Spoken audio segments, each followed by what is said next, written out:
अच्छा गोटे कथा कहल तुम बापा माँ तुमको जन्म करके तुम ऊपर उपकार कर देइछन्ति कि तुमको बड़ करके तुमको उपकार कर देइछन्ति कि तुमको पाठ साठ पढ़े कि भल मनीष टे करके माने गोटे चाकरी फाकरी जॉब एंगेज करे देकी तुम ऊपर उपकार कर देइछन्ति कि जदि नुह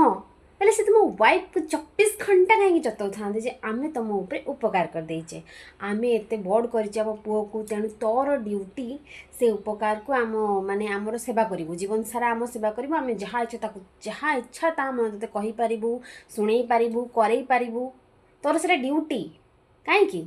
माने तमर दरकार हैला तमे छुआ कल तमर दरकार हैला तमे तम फ्यूचर सिक्योर कल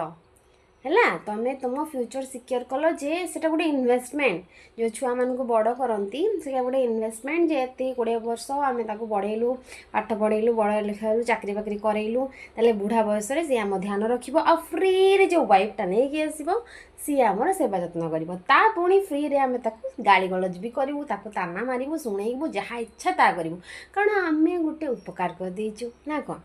ता उपरे उपकार कर देचु आम छुआ देकी এইটা ହେଲା ଚିନ୍ତାଧାରା